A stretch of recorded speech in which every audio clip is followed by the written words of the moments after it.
Dungeons deep, the shadows thicker. A hero's tale in every line. Grab your sword, it's Christmas time. Roll the dice tonight, oh, roll the dice. Fate's a gamble, risk the price. Roll the dice tonight, oh, roll the dice. One more turn could change your life.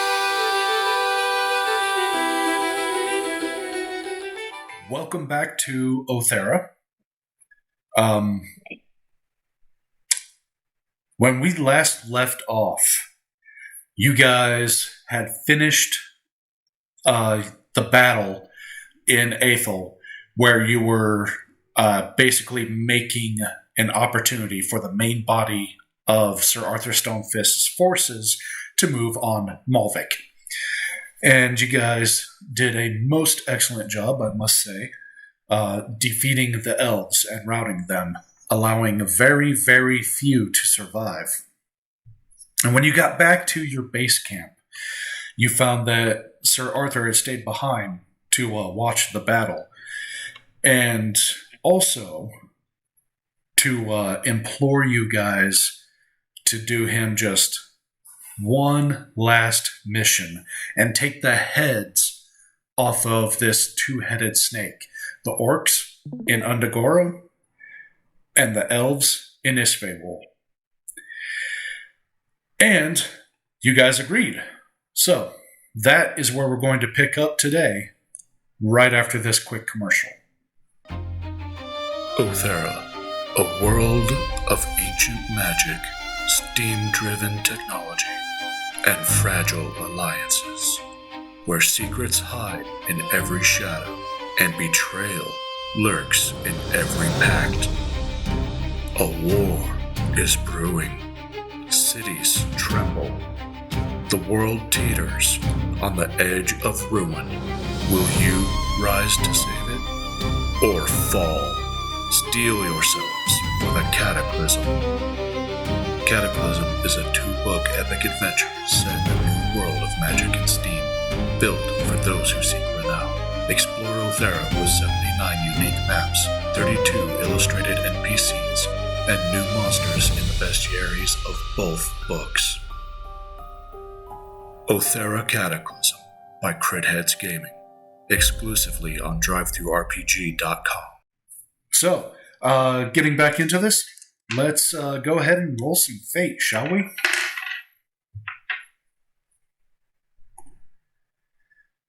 Eat me up, woman. Okay. 2 for me, 3 for you. Let's see what I can do. I think that was the first time I got a good roll. Right? All right, 3 for 3. You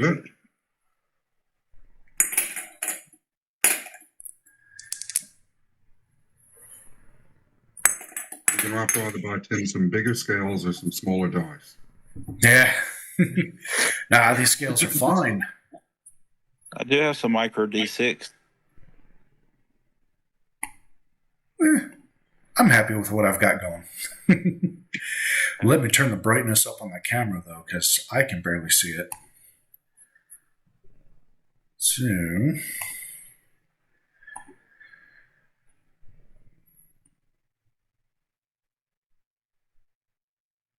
maybe a little more contrast. Okay.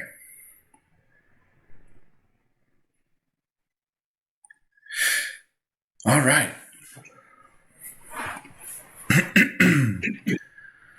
So, you guys are in the command tent. You're discussing the plan of action loosely with Sir Arthur Stonefist. And you guys asked what kind of information he has on the orc village. And he lets you know that he's had scouts looking at it from afar for you guys, but there's not a lot of information. Undgar is a very forgiving place, weather-wise alone, even without the open hostility of the orcs. And when you add them into the mix, it's downright suicidal to step foot in Undgar, much less Undgoru. But he looks over at one of his soldiers that's in the tent with him, and he says, "All right, lad, show him your sketches." And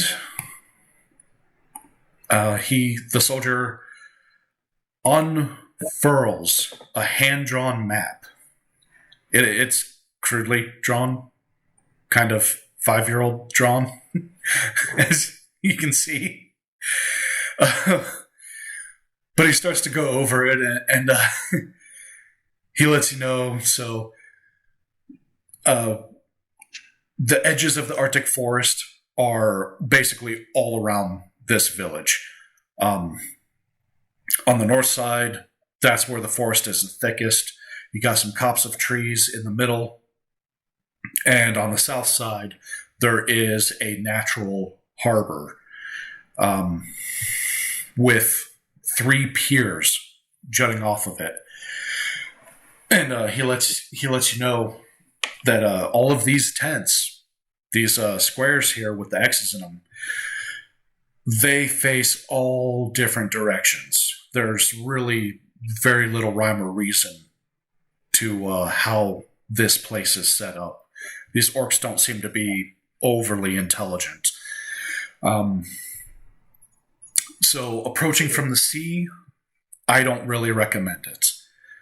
If I were going in there with you guys, I would say either try to make landfall east of the village, work your way into the Arctic forest, come around from the north where these copse of trees are over here. And from there, you've got a relatively straight shot to the largest tent in the center, which I've kind of scribbled in red for you guys.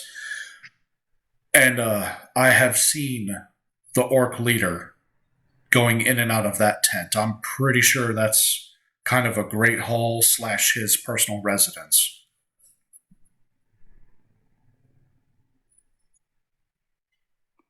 What material these tents made out of?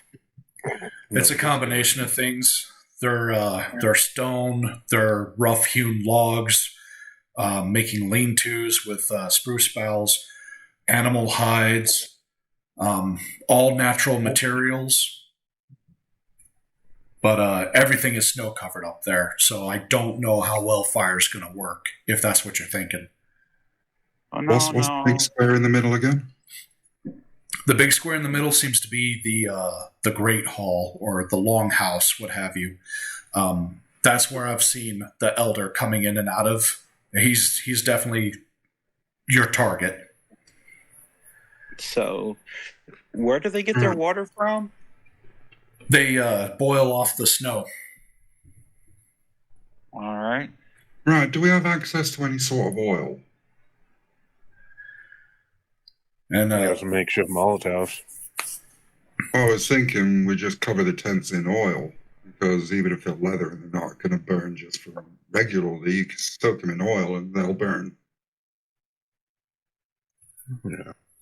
Yeah. Sir Arthur's going to kind of scratch at his beard. He's going to say, the snowfall gets pretty thick up there. I don't know that even oil will really burn that well. Plus we got Amber, who's got my gun with fire shells and explosive shells. I'm sure she could knock a couple of them down. Yeah, that shouldn't be an You issue. all have explosive rounds for every weapon.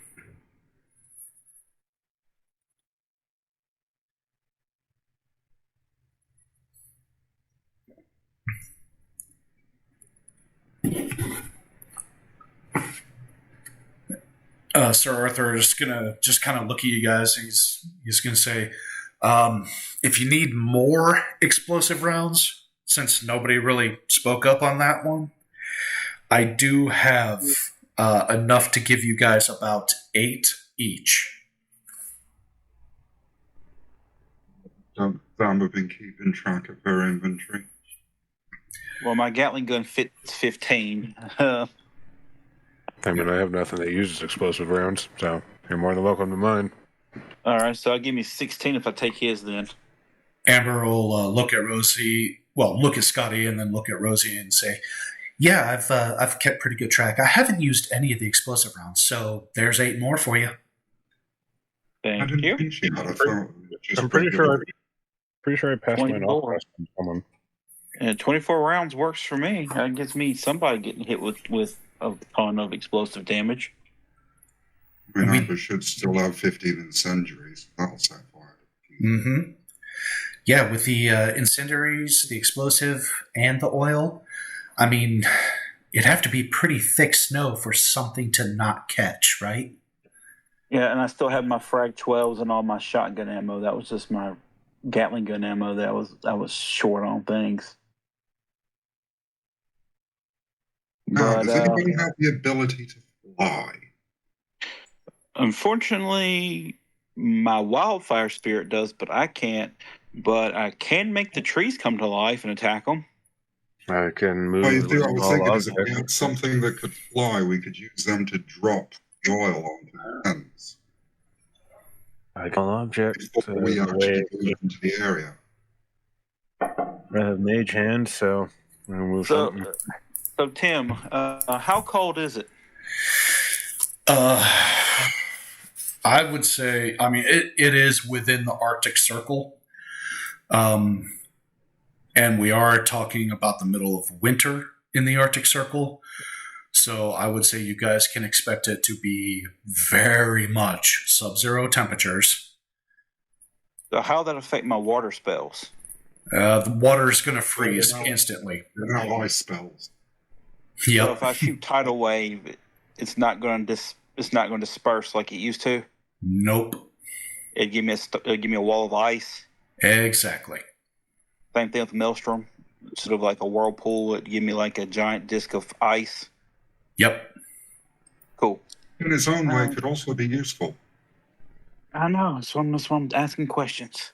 Mm-hmm. So anything we do melt the snow with, it's just the water from it's gonna refreeze and create like a sheet of ice on the ground. That's correct. All right.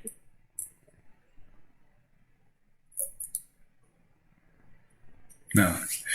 Amber's going to look at Scotty and Sir Arthur, and she's going to kind of look at all of y'all and be like, I know that stealth isn't exactly our strong suit, but we could do this old-fashioned assassin style.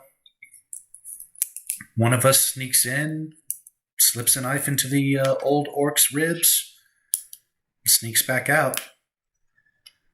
Strange you should say that, Amber. Right, I've got to get my accent back. Aye, strange you should say that, lass. 'Cause I had pretty much the same thought a little bit earlier, and I was thinking you might be just the person for the job. I mean, you're a wee bit of an assassin, aren't you? I did train for it.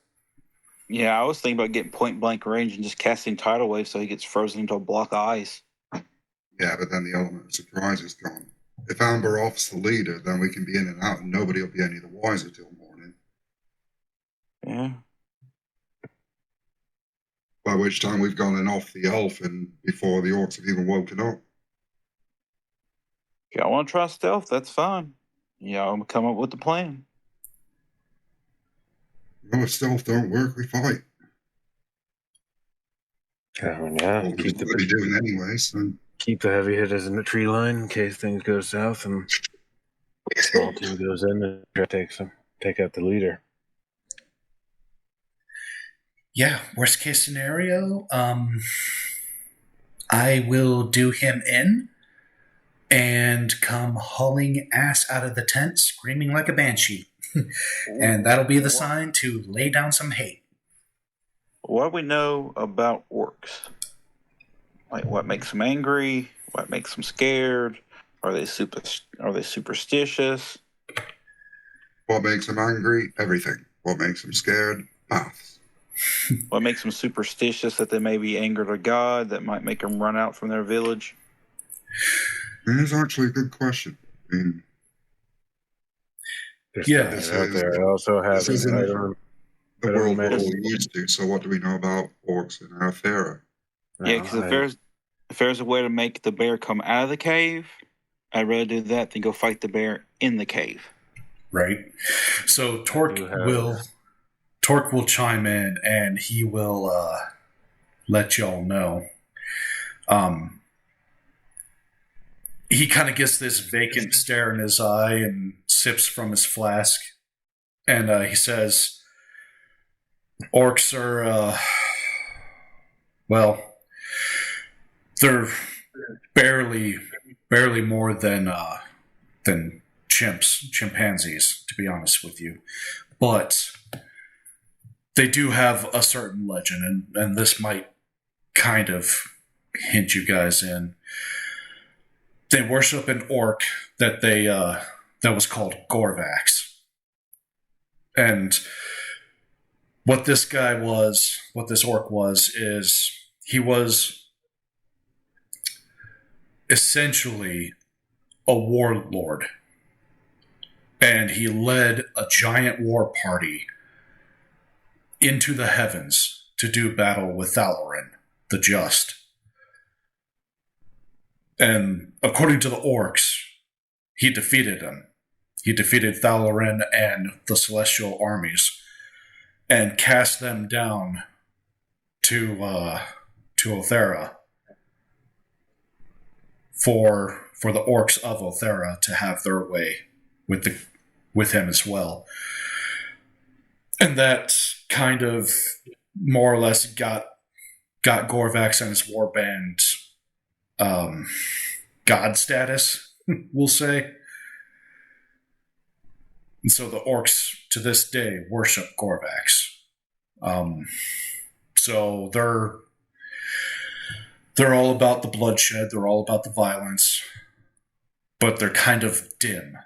They should be pretty easy to trick, very easy to misdirect. But if they get a hold of you, make no mistake, they will rip you limb from limb. We got any more of that red meth? Yeah, the red line. I also have my suggestion. Can have at least a handful of them just, walk north for a day. Yeah. Well, I mean, there was a spell I could have taken where I make people like disgusted over an object, and I was thinking about I could make it his pants, and everybody would run away from his pants, and he'd be left by himself. But that's just not my style. Well, all I can do is smash things, lad. I don't know what Amber can do about maybe turning the tribe against him. I mean, you're all lined up for that sort of stuff, aren't you, lass? Are we willing to let Oh, yeah. Amber walk into the village and get captured by them Oh, I won't while get we watch captured. the tree land, so that they'll take her to him as his prize, and then she can off him and then run? I don't think we really have to do that. I can make myself look like an orc and just walk right in like I own the place. Yeah, let's do that. Let's Trojan horse it then. Yeah. Wait, I thought World of Warcraft proved to us there's no such thing. Oh no, that's ogres, but there's no such thing as a female one. No, Get me there's orcs and the ogres confused. there are She can look female like orcs anything. in Aoethera. If she can look like anything she wants to, what makes you think, Scotty, you actually married a woman? Aye, well, I've got nothing to prove that yet. For all I know, she's swinging some meat underneath that skirt. Scotty still doesn't know.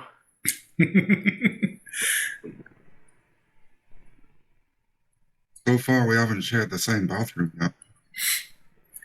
Well, Dealing with the Michelle Obama situation. as I recall, there was a fade to black scene aboard the airship. Well, yeah, I think Scotty basically fell asleep, and that's why it faded to black. Amber was trying to get frisky, but he just went. Okay. Yep, so Scotty doesn't know. All right. So what was that ability we used last time to walk through to attack that city?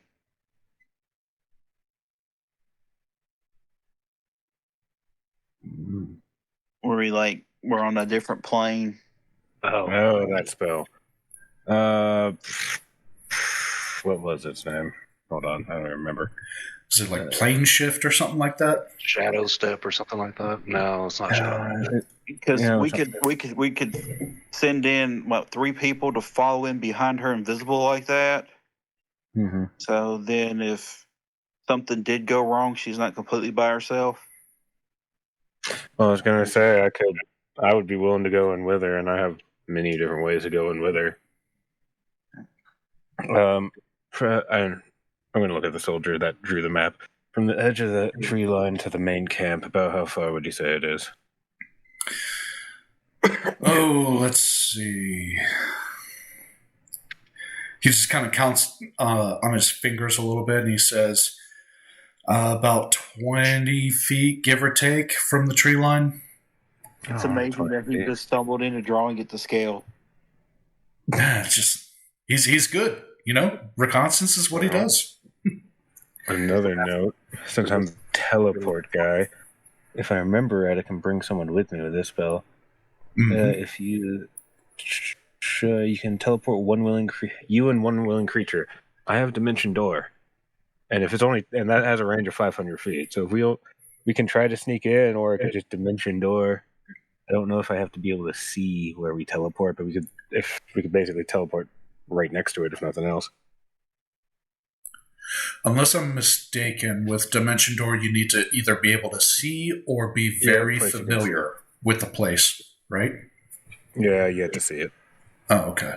I mean, I can still get as close if nothing else. Yeah. Oh, and from that tree. So I know you said there were doors to all the different ones from all different directions. What about the main tent? Do you know what side the door is on that one? Yeah, the the soldier's gonna take a inkwell pen and just mark a circle. It's on the south side. Oh, shit. That's unfortunate. It'd be interesting to know what's actually inside that tent. Yeah. What's the dimensions of that tent? Is it made of stone?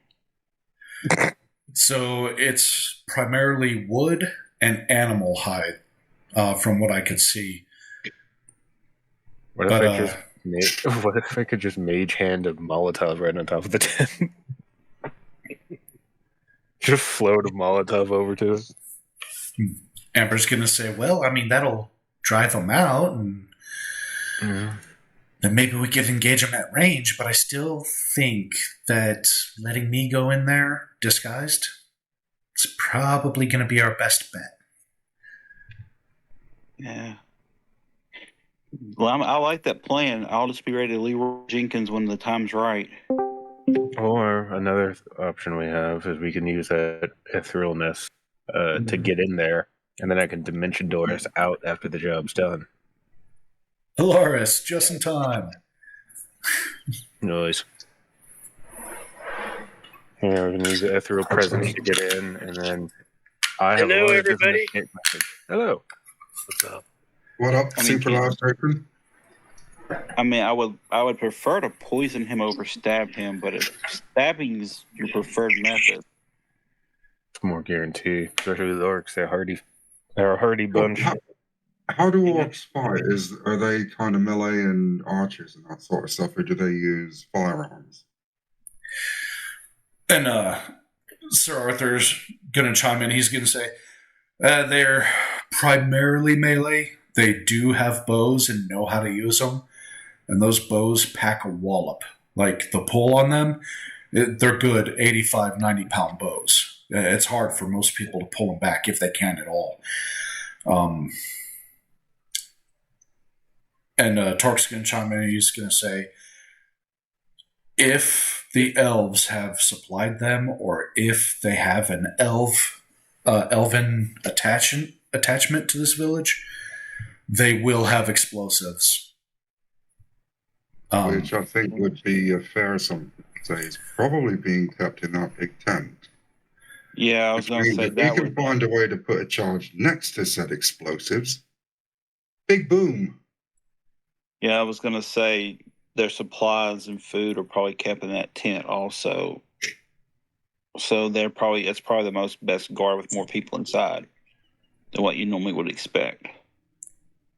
You see, what I'm thinking for the ideal attack is we get something that can fly and can drop oil on all of the cloth tents. And we send Amber off the chief bad guy, and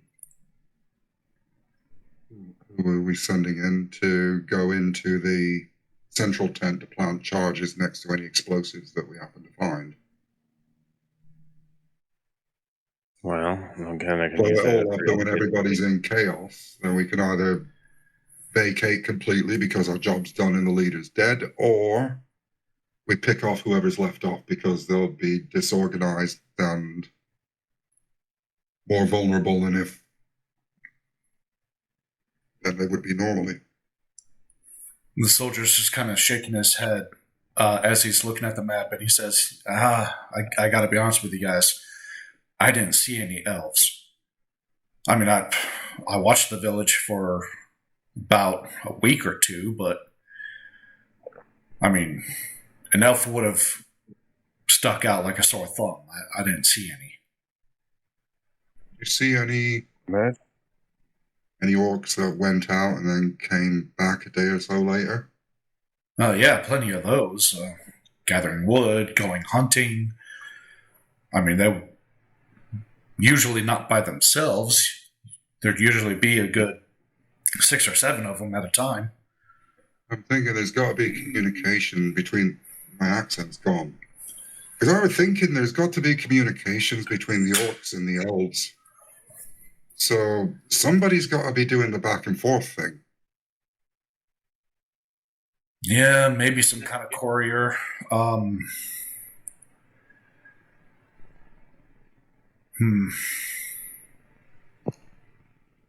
just don't know. I didn't see any.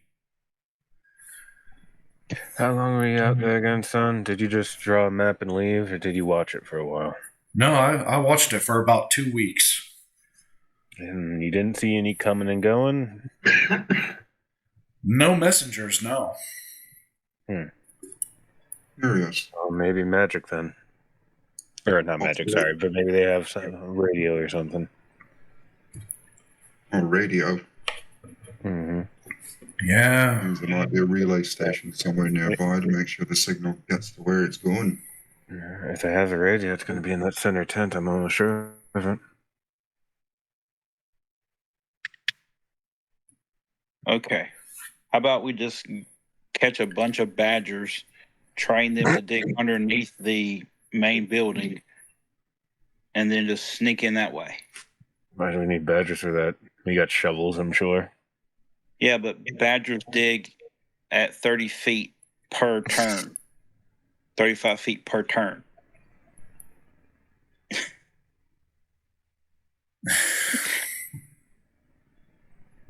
I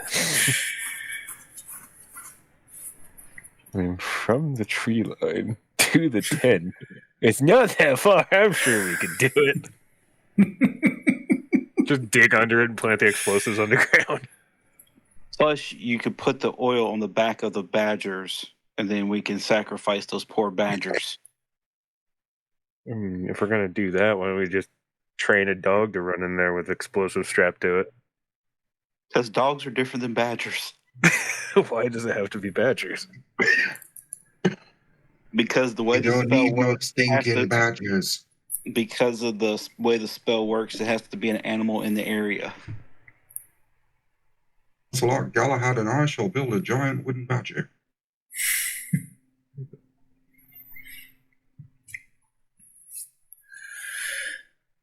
I say we just I say we just, put a bunch of oil, label it mead, stick it outside the village. They take it in, then we just shoot it with an explosive bullet. I don't think even orcs are that dumb. It's it. They might not be able to read. That'd be the flaw in the plan, I guess. I mean, what's the range on this? Oh, the range is sense thoughts within 30 feet. So if I'm on the tree line, I can't really get anyone.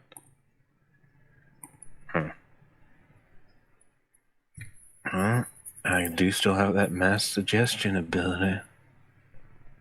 I could charm my way into convincing the orcs that I'm just a traveling mead salesman.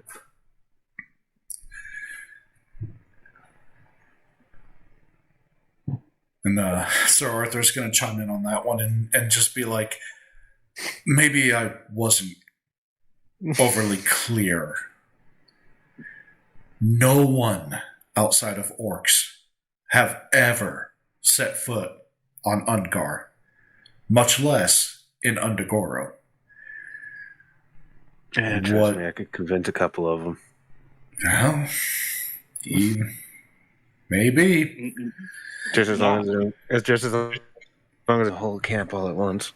Now I'm just getting spiteful and want to just go mark my territory for the funsies. Well, this will definitely mark your territory. All right, so Amber transforms into an orc, walks in, stabs the big guy whenever she gets the chance, and then runs out screaming. And then we provide cover for her to get away. So basically, we need to figure out a quick escape so we don't have to fight everybody. Well, I run out screaming if it goes bad, but if it doesn't go bad, then I just walk right out, casual as can be. Oops, he slipped and fell on the knife. Uh-huh. Okay. Well, I also have the ethereal, so we can get multiple people in there. Then I can take at least one person with me with Dimension Door to get out of there quick. Yeah, but I don't think that's really necessary. Besides, wouldn't it be better to save the Dimension Door so that if I do come running out screaming, we can Dimension Door and put 500 feet between us and them? Yeah, well, yeah. I agree. The idea of the Dimension Door was more to regroup with the rest of the team, considering I can only take one person with me. Did Private left-handed but wrote with his right hand having to count the number of orcs in the village? Well, there's around 50 tents, so... Okay. The soldier will chime in, he'll say, honestly, they all kind of look the same. I couldn't, other than the old one I could tell apart from the rest, but yeah, I couldn't tell one from the other otherwise. Did you count the numbers of campfires and multiplied by 4? They're all kind of yurts. So they build their campfires inside the tents. Oh, great. Yeah. Keeps the wind from putting their fires out. And that wind does get really nasty out there. So about how far can my tidal wave go before it froze? Let's see. Coming in off of the bay. It drops wherever I drop it. Right. Yeah, I'm giving you a few different scenarios here. If you send it into the village from the bay, I would say you could get 35 feet before it freezes. Okay. Dropping it in the village without having natural water pushing it, I'd say 15 feet. If that. That's still a lot of doors. That's still a lot of doors I can block with that. Yeah. Yeah, I'm good. I think I could block an escape route using those kind of spells and things like that. Maelstrom would probably be what? One circle around before it froze? Yeah. Right, seeing as I'm about as stealthy as a fucking clock tower, and about as magical as nothing, what is it you want me to do, lads? 'Cause all I do is smash shit. I would Yeah, say guess stand you're by to smash. Yeah, you're the backup if shit hits the fan.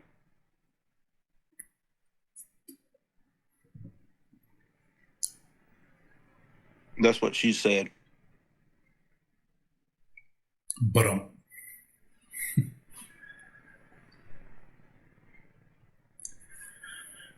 nah. Well, if you guys are satisfied with that plan, I'm ready to go. Okay, so am I.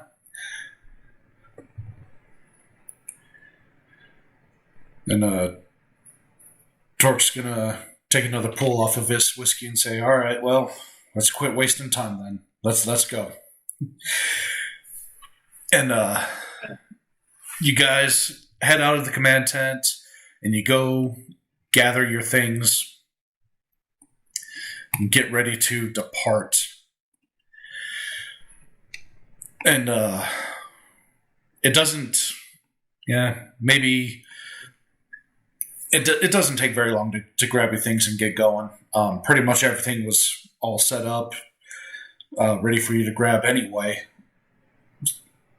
So you sling your backpacks, you get heading out, and it's going to take you a couple of days hike. You guys are about here on the map. All right, that's where we are. Yep. Okay. And you're making your way to Hartholm, which is just north of the Scars over here. So take you about 2 days.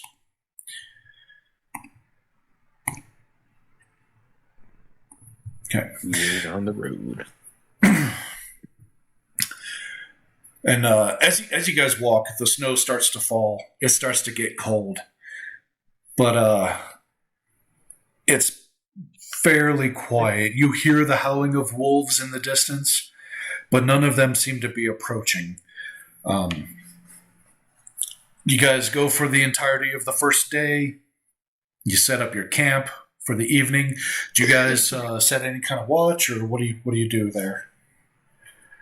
I'll take first watch, lads. If I remember it, hold on, let me check something real quick. Don't you have that tiny hut or whatever? Oh yeah, I do. Or I don't think I have a tiny hut anymore. But I do have something similar, if I remember correctly. I can't remember where it is. Mansion. Yeah, the mansion. Where the magnificent mansion. Ooh. I'm not sure I have the spell components for it though. I didn't even think about getting more of those spell components.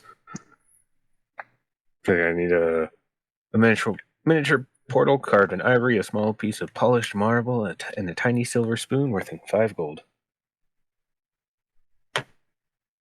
So unless anyone's got those things bouncing around in their pockets, we might have to make do without for this one.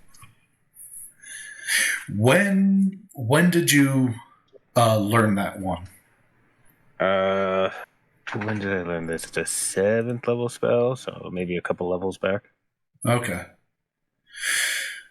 If you want, I'm in a good mood.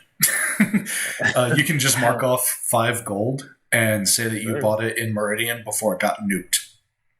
Oh, it works for me. Wow, what a what a generous god we have in this realm. You will find I am kind.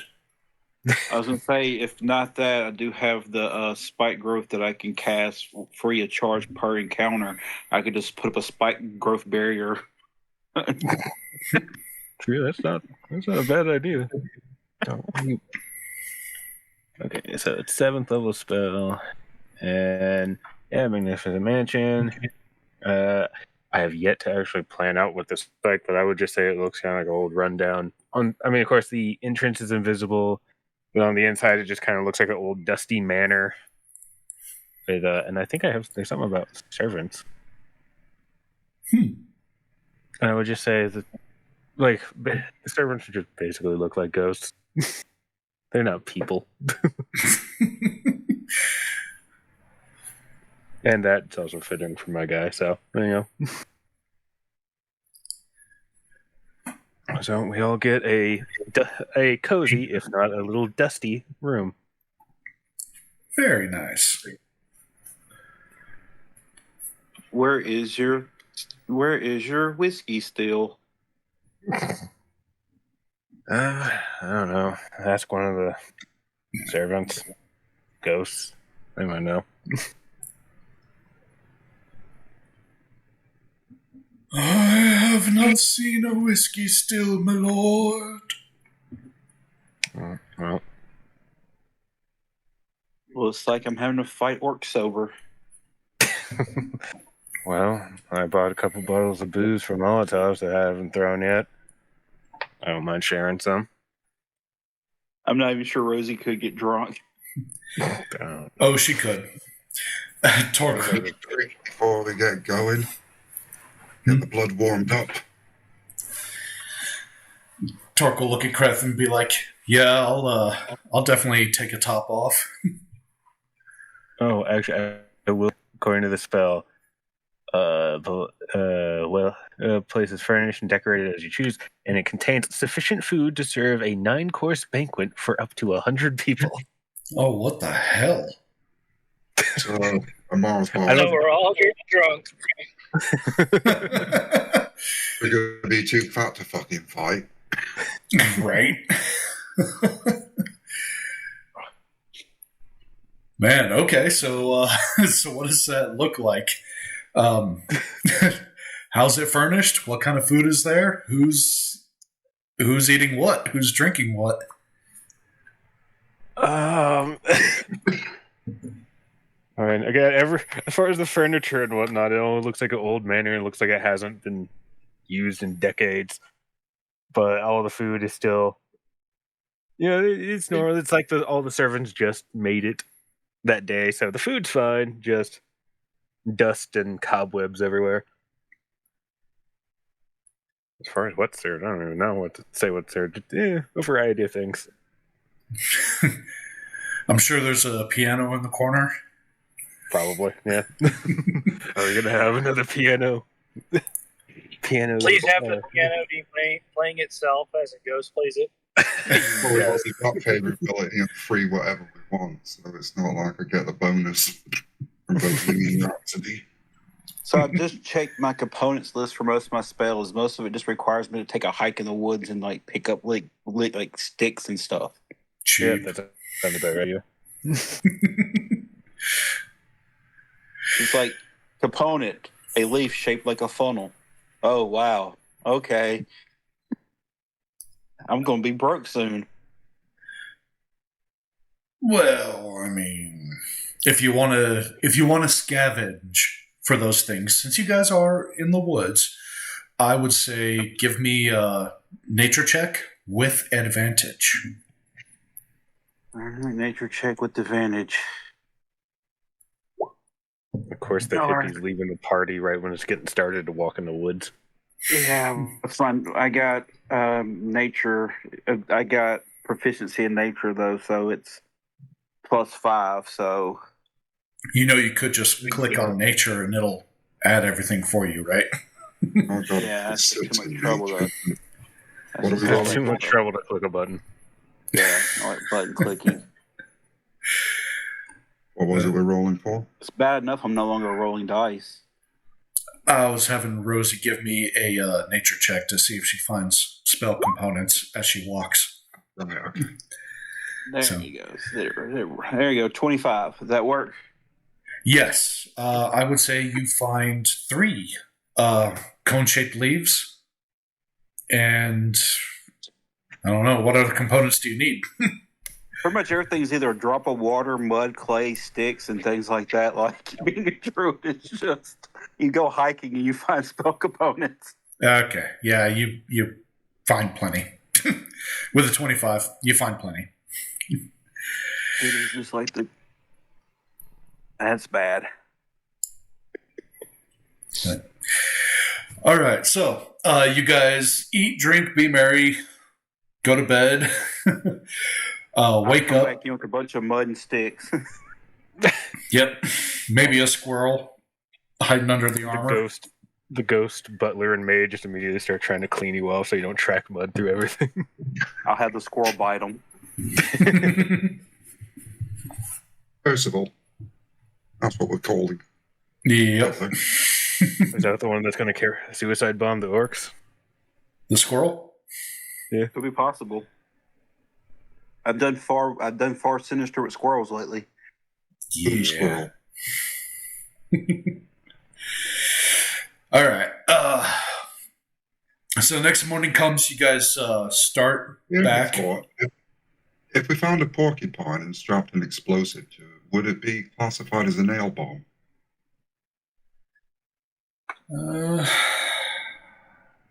You'd have to put the explosives on the inside, I think. Yeah. Oh, that's easy enough. There's a pository and off you go. Yeah. Yeah. That took I a don't dark want to blow turn. up the porcupine. Let's just find let's just find some cactus. Okay, so you What, guys. what if you shove the bomb up the porcupine's ass? Then it's inside of it. Yes. Yes, it is. That's pretty much what would be required. Let's not do that. I'm a medic, Jim, not a porcupine proctologist. Oh, well, you're a medic, so then you can surgically implant it then. There you go. I don't know that that's any nicer. Damn it, Jim, I'm a terrorist, not a doctor. Accurate. See, he's a doctor. He can sell the. He's like Joe Dirt, sell the M80s. Somebody shoves it up Bullfrog's ass and blows it to pieces, and he goes picks them back up. It's a win-win.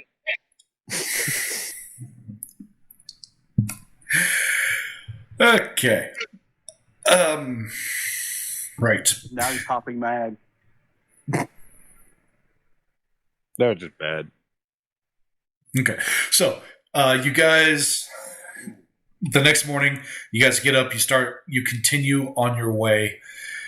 When you hear the howling of wolves again, and this time they're getting even closer. Let's roll some initiative. I can't try animal handling first. For what? I wouldn't need an army of wolves. That's not going to be an army per se. Let me see. Even a small packet. Speaking of angry dogs, I'm going to let my dog out. I'll be right back. Go for it. There we go. Oh, they're perfect. No, they're perfect. They're half mechanical. Oh.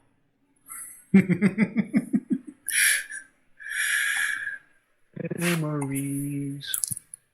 Yup.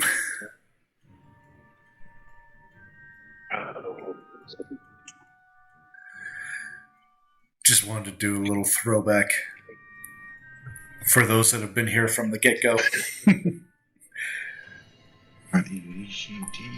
I'm back. All right, welcome back. And I got a 21 on my name. Okie At least I dokie. got the crop out way early. Let's see. Ed turn, you said it was a 21. Okay. Will somebody roll initiative for Lars? What's going on there? I mean, I'll roll I'm a driving. D20. Remember? Oh, Do you remember your initiative bonus? that's all right. I believe it was a +1. I can open up his sheet and roll it, and it adds it automatically. Oh, yeah, cool. So it's a 14. Hey, you're my lucky. initiative. You rolled better than what I rolled for you, so. My initiative, like, dang. Okay, let's see. Do we have everybody? How are you guys getting like the plus like 0.14 and 0.18? Like, what's happening there? That's a buggy weird roll with, 20 thing. Yeah, something buggy with roll 20. It's not actually buggy. It's basically your dexterity. So your raw dexterity score. So that if there's a tie, that's how you can break it. Yeah, my dexterity is now +2, so that's gotta make sure that's right. Yeah. So yeah, accurate. Okay. Let me add these wolves. Do.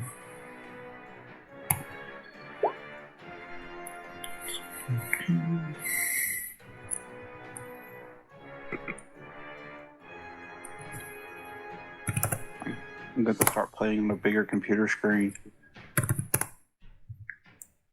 Not a bad idea. Yeah. Yeah, considering all these big ass maps that I just seem to love. Yeah, well, that and like I only have like I think a 13-inch, maybe a 15-inch MacBook. So This is a tiny one for you, Tim. Yeah, when I pull up my character sheet, I can only select a third of the map. I'm used to having to scroll for days to get from one end to the other. And your infantry can move a half a square per turn. Sucks to be you, loser. You shouldn't have picked infantry. Alright, so this wolf is going to haul ass up on you, Rosie. But that is the entirety of his turn, and it is your turn now.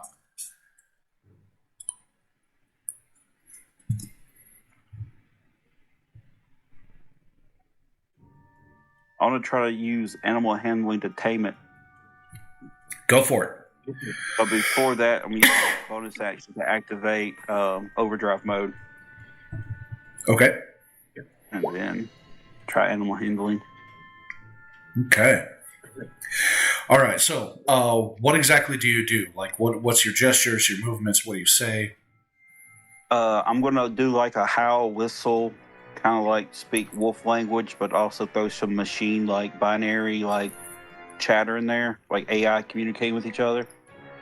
And, tell it it's a good boy, it's a good boy, and I'm the alpha, and if you mess with me, I'll kill you. Okay. Yeah.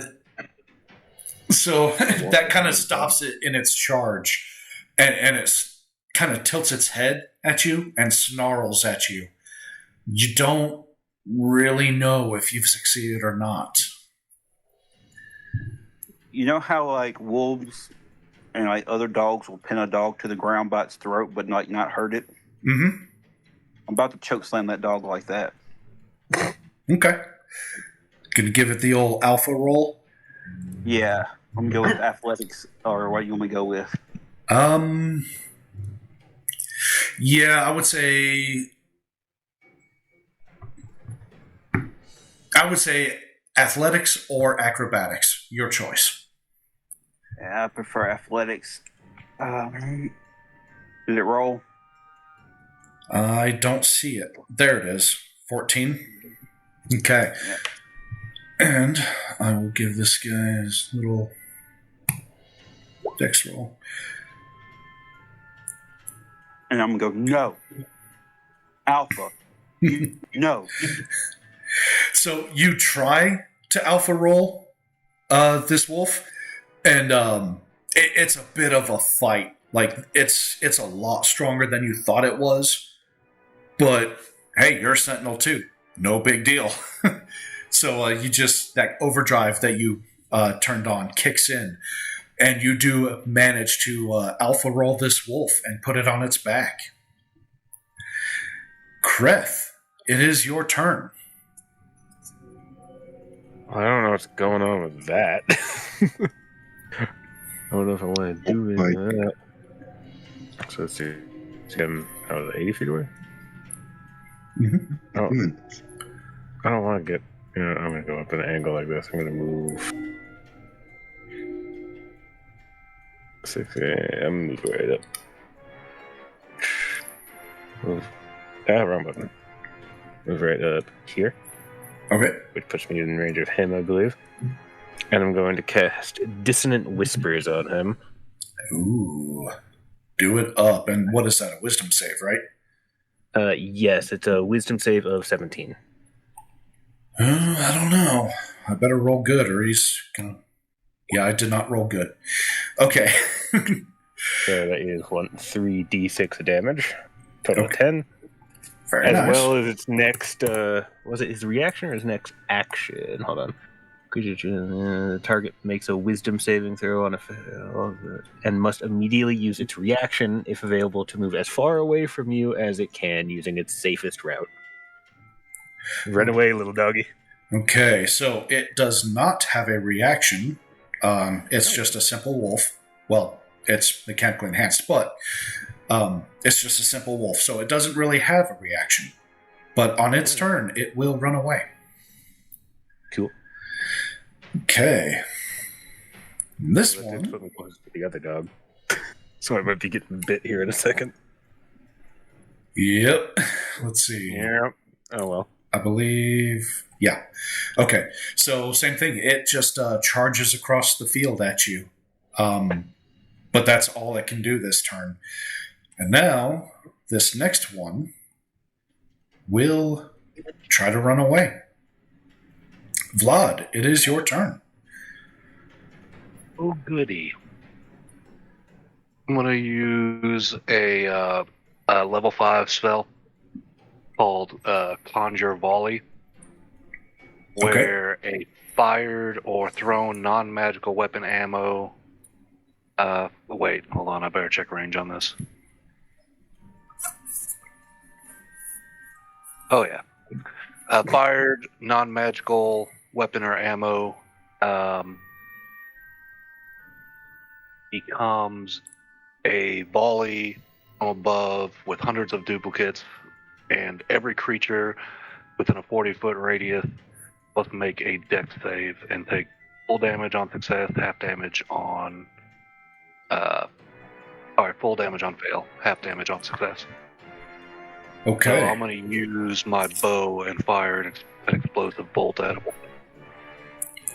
All right. And this is a ranger spell, right? Yep. Okay. So, you don't know where this comes from. It doesn't make any sense. But you just kind of like you draw back on your bow, you aim up and you loose, and you're absolutely aiming for this wolf. And as you're drawing back on the bow, you're just like, man, I wish I could just loose like a full volley right now. And this greenish energy just seems to like sneak out from your fingertips and encase the arrow, and you don't even realize it until you loose and you see that green energy trailing off of the arrow, and that's when it just kind of splits in the sky into a giant volley. Hundreds of arrows rain down on this wolf. Go ahead and roll damage. He's taking full damage. He failed his dex save. All right. Like a bit overkill for one wolf. Poor Fido. No kill like overkill. Overkill's what the other guy says. Best crime is war crime. Oof. And it's explosive. It's an explosive bolt, so that means it's also +2 and fire damage for a 5-foot radius. Okay. +2 fire damage. All right. Just setting the woods on fire. Okay. So, because you used the explosive arrow, and it basically copied that arrow. So, does it say specifically how many arrows it turns it into, or does it just say a volley?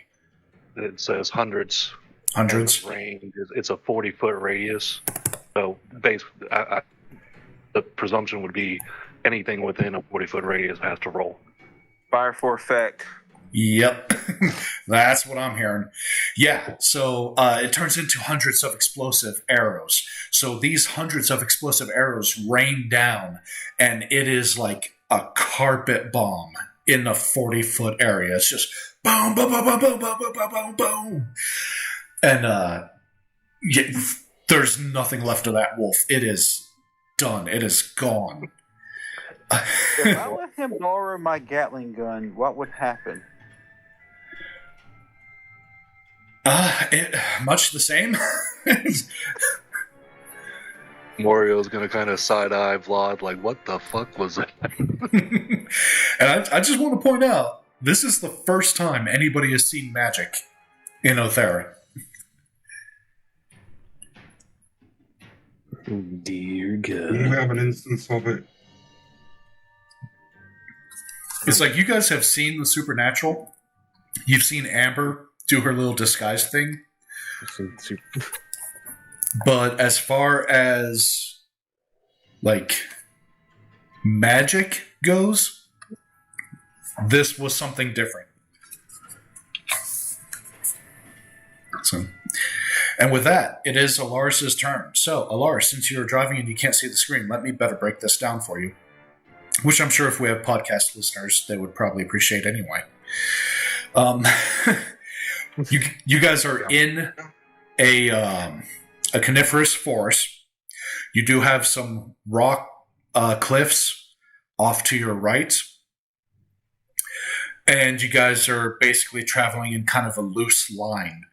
Right now, there's an enhanced wolf that Rosie has pinned down that is about 15 feet from you. And about 40 feet from you, there is an enhanced wolf that is charging Creth.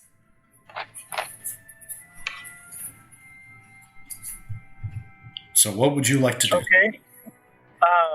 So what I would like to do is I'd like to throw a sandwich at the one that's charging Brett to distract it, and then whenever it's focused on the sandwich, I want to sneak attack it with my silenced peacemaker.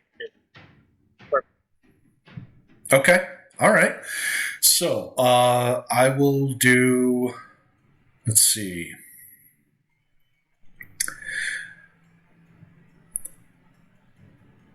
Let's do a ranged attack roll with just using the stats from the Widowmaker for throwing the sandwich. You got a 20. That's plenty good. So, yeah, you toss the sandwich. It lands right in the path of the wolf, and it catches wind of it, and it does look like it's going to go for it on its next turn. And then you wanted to shoot it. Yep. Okay, yeah, 24. And with the sneak attack, I believe it's 66 on top of that. Okay. 6d6. All right. So, well, I mean, you really didn't need that 66 anyway. Holy crap. Yeah.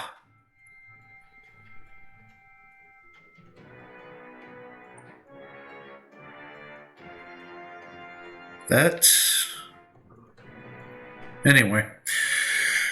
Something doesn't look right there, but either way, massive, massive freaking damage. You blast this wolf into oblivion.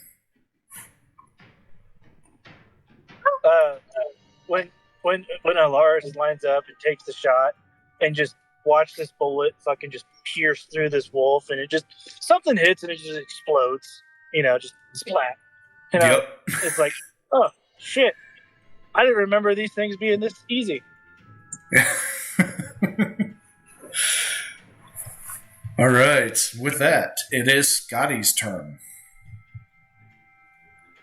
Right, so we've got one wolf left. Uh-huh. And it's being alpha rolled by Rosie. Successfully. So far, seems to be. Oh, well, that puts pay to what I was going to do. I was going to try and intimidate it and then give it a belly rub and get it on our side.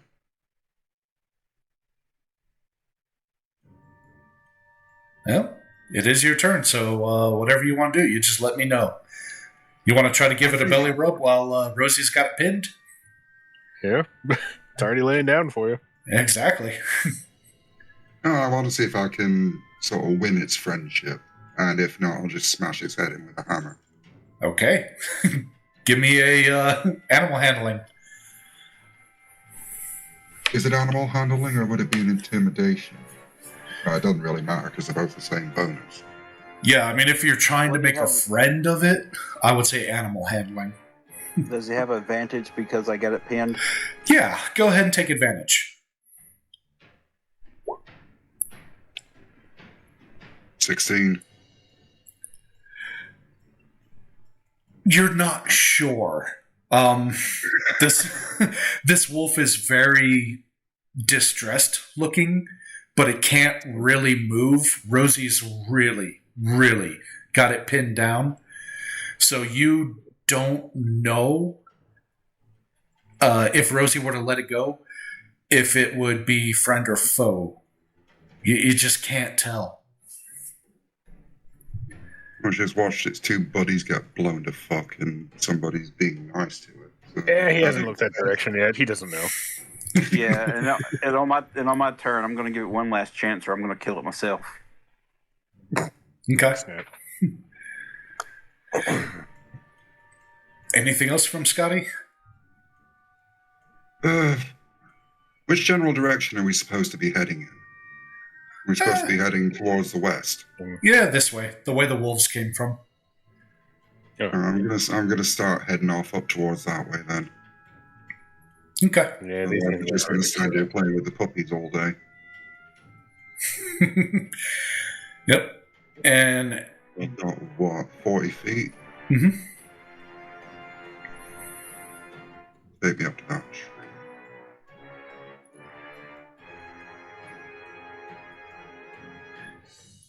And Amber's just going to kind of look around and shrug and be like, well, that was a nothing burger. And go with Scotty. It is the wolf's turn. It's going to try to escape. And it fails miserably. So, Rosie, it's your turn. All right, I'm going to try animal handling one more time, and I'm going to tell it basically, we've just killed your two friends. Your only chance to survive if you become my buddy and my pet, or I will kill you myself. Okay. Let me roll animal handling real quick. With advantage.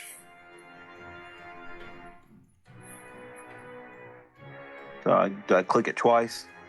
You should only have to click it once, and it'll come up. Okay, it didn't. So, yeah, click it again. Okay. Okay, so it's not quite smart enough to communicate back. What do? Do you try to trust it? Do you try to let it go, or?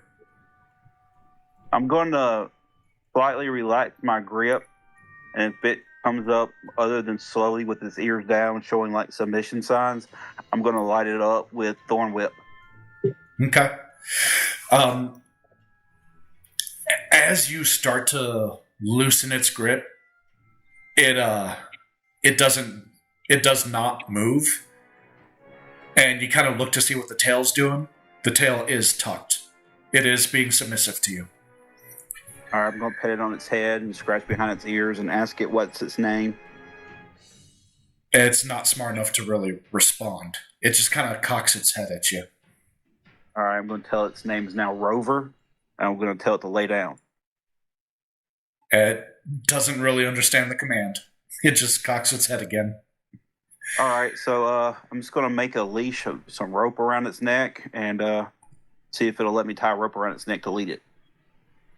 It doesn't snap at you or anything like that, but it does not like the rope. It doesn't want you to get near it with the rope. All right. Oh, that was boring. Don't you have a leash chain? Well, looks like you made a bad choice. I'm going to hit with Thorn Whip. Damn. Just because it doesn't want to wear a leash? You have chose wrong. Now death. Shit. It's time to train it. Either it gets in line or it dies. Okay, Hassan Piker. Just shock collar that bitch. All right. I guess. Now you make me feel bad. Oh no! It's hey, you do you, boo boo. Go ahead, light it up. Let me see if I can find Thornwood here. Let me see if I can find an audio clip of that dog yelping. That's evil. And I love it. I mean, I don't know the way to end the battle other than doing this because, if it was fully tamed, you'd have said, okay, we're out of initiative. So. Well, I did turn the music off. I did specifically say it doesn't snap at you. It just doesn't want to wear the leash. Oh, okay. Well, that's fine. If it doesn't want to wear the leash, I'm just going to love on it some more then. Yeah? With your fist this time? No, I'm just going to scratch it behind the ear. Scratch his chin, rub his belly. Say, who's a good boy? Who's a good boy? I got a pet. Oh Feed it something. I guess I'll find a ration and feed it a ration. Oh, God. It happily munches down the dried meat, not knowing how close it was to death.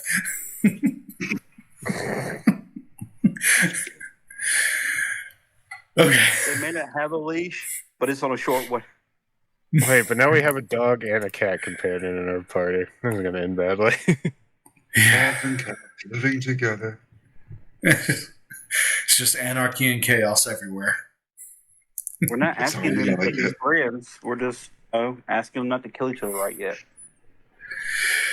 Until I can plant a bomb on a wolf. I mean, have it go meet the orcs. All we need is the steak up marshmallow. All right, so you guys continue your journey now. And it only takes you about another half day to reach Hartholm. And it is a quaint little town where the homes are constructed about halfway below ground. And in the summertime, it basically just looks like a commune of little hills with doors. Almost like hobbit houses from the Shire, but full size. It's built that way for insulation purposes. And it is cold as hell. But you get there, and everybody in town is smiling at you guys. They're happy to see you guys because they recognize Vlad and Torque and Alaris. They remember y'all, that you guys helped save them from the orcs like long ago when all of this first started. And the little girl that you guys witnessed her heart knife ceremony, she runs up to Vlad and she's like, "Oh, Mr. Vlad, you came back. What are you guys doing here?" Hello, little one. It is good to see that you are well. We are here on our way to deal with those nasty orcs again. Oh, that's not a lot of fun, is it? Not for them.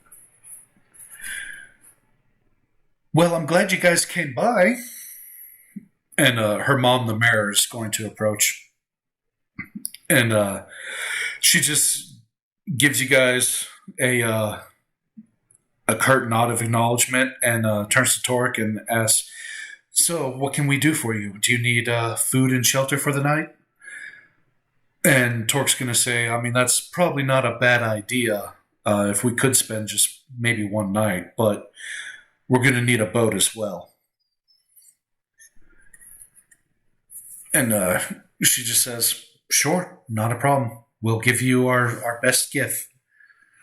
And she leads you guys to the longhouse. those of you that have been here before, you guys, it is exactly as you remember it. It is a smoke-filled room. There's venison roasting in in the fireplace. There's a hearty stew made of barley and other grains that is in a cauldron in another fireplace. You guys sit down and they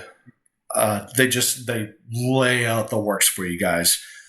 Whatever you want to eat or drink, you've got it. It's on the house. They give you their best accommodations for the evening as well.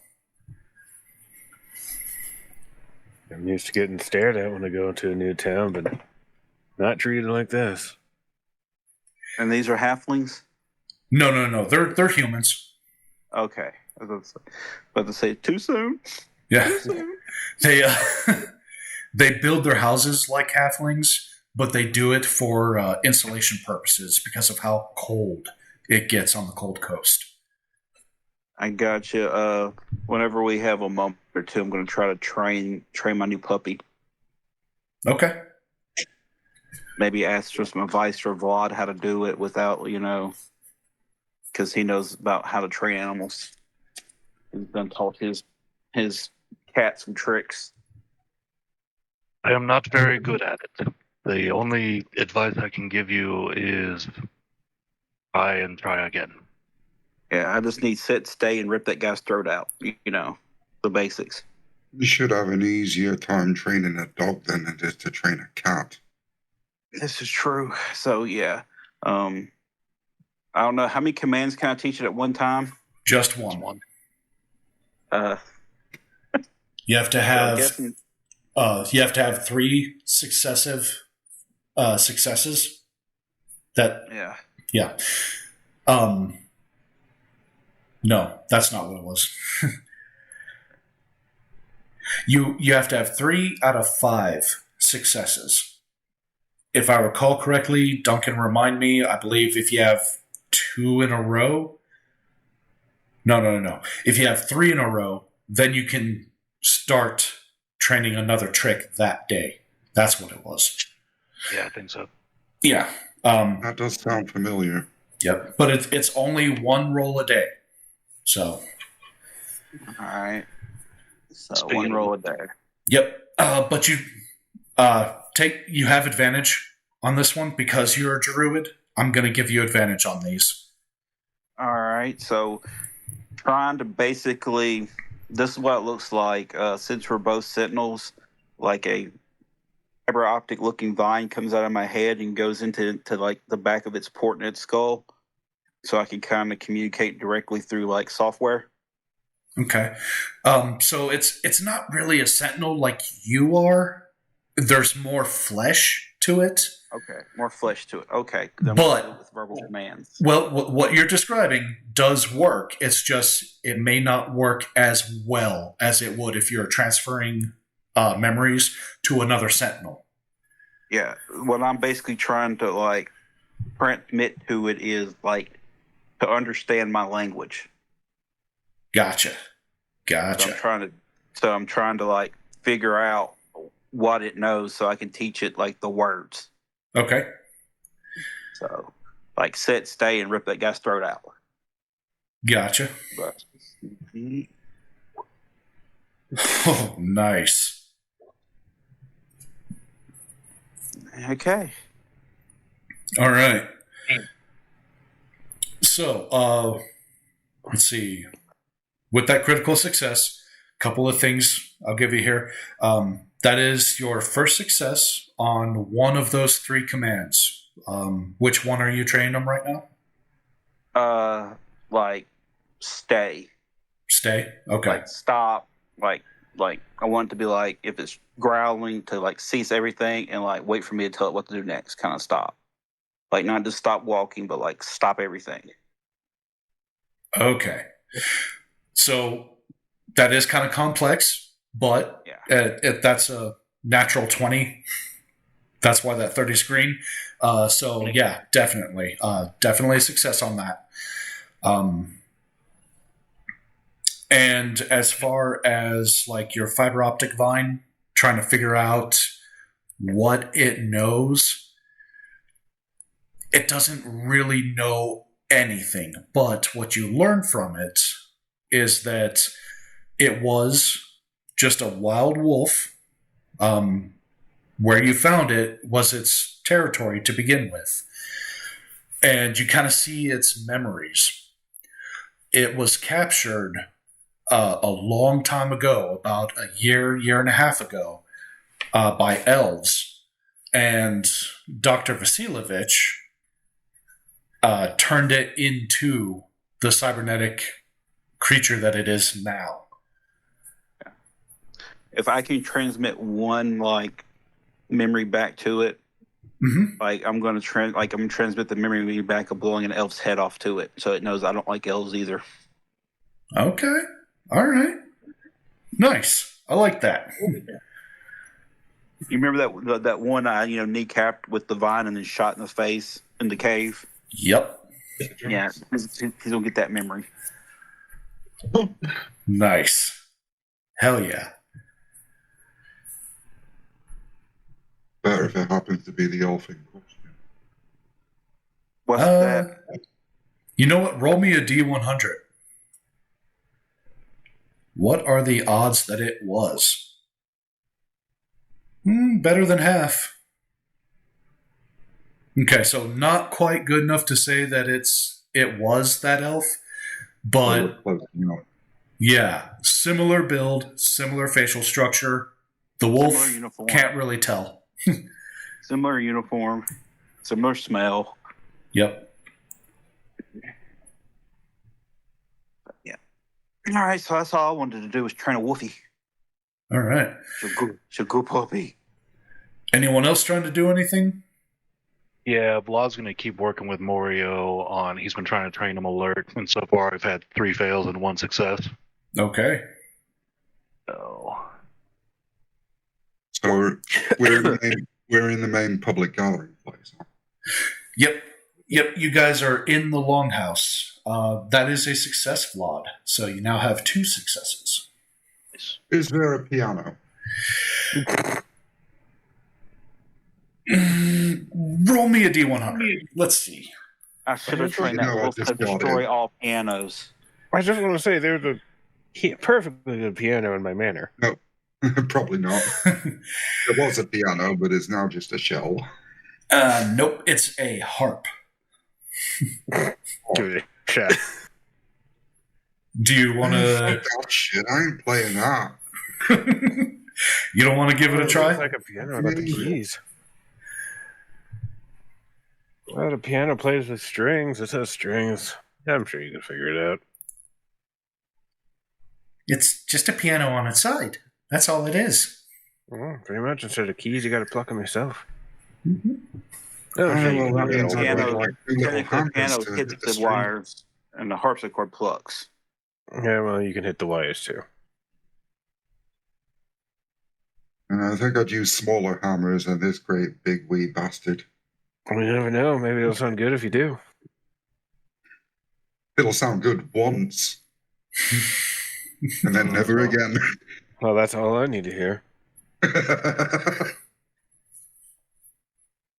You're going to get us kicked out of this place, aren't you?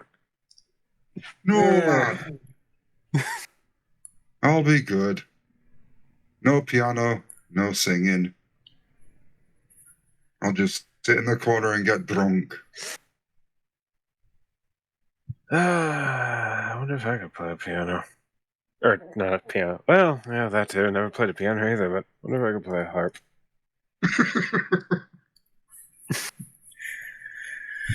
Let's see.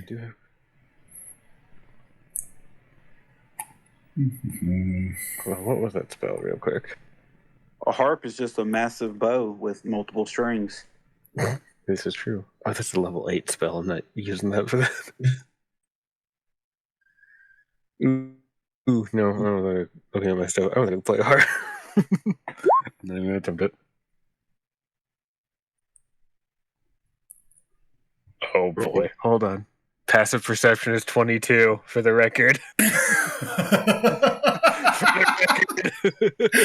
God, DM can't roll dice for nothing. Okay, so Neither can the players. Yeah, he never takes watch. Yeah, all that perception, he never takes watch. right. I would take watch every time. Guess what? I don't gotta sleep, so I'll take watch every time all night. But why bother when you can hide in a pocket dimension? This is true. Yes, this is very accurate.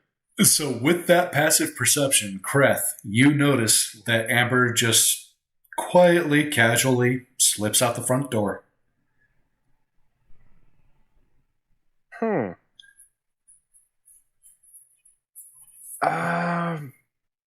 I think we're gonna try to subtly tail her, man.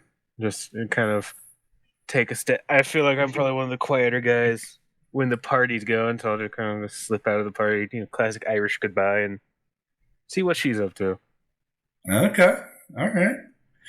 Give me a stealth check. Okay. That's a 19. 19. Of course I rolled well. Oh, low. I have a plus 13 to my stealth. I rolled a 6. Okay. Plus 13. Wow. Yeah, I mean, that's good enough. She does not notice you. But you step outside of the building, and she didn't wander very far. She just took a few steps out, and she has a glass of wine in her hand, as you've grown accustomed to seeing her do. And she's just kind of leaning against a tree, just sipping it and just staring off into the woods.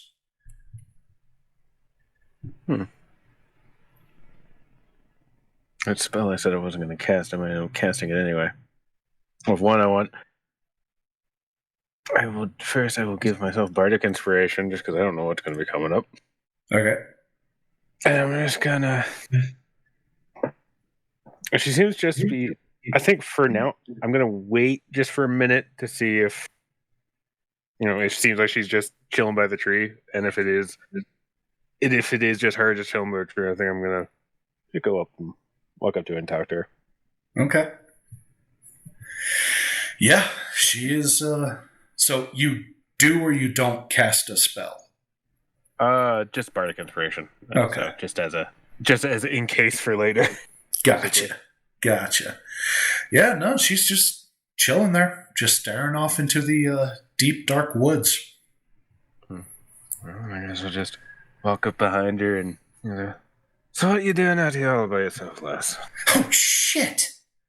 Fuck, you're sneaky. Are you trying to be me, lad?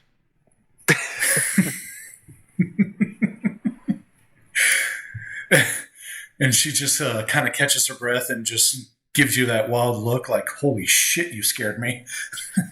And she's like, I was just catching a breath. It's kind of smoky in there, isn't it?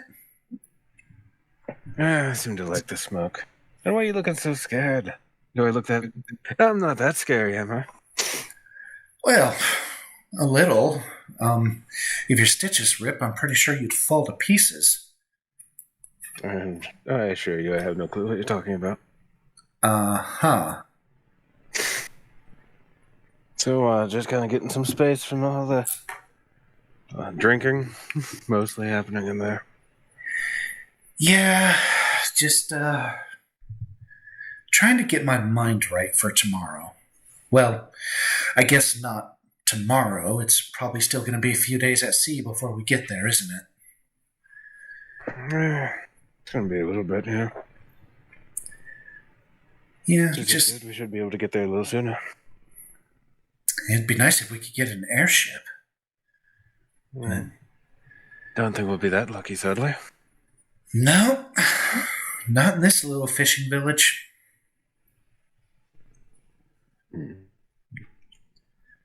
So it's just the battle on your mind, nothing more? Find that rather hard to believe. And why is that? Well, you joined this ragtag team, your life got turned upside down, and now you're traveling the world fighting a war that you never agreed to fight in. Well, you did agree to fight in. A war you never intended to fight in, at least not at first. Well, That's kind of how it works for all of us, isn't it? We all just kind of get dragged into the muck. Yeah. For me, it was my sister dying at the hands of elves, drug me into it.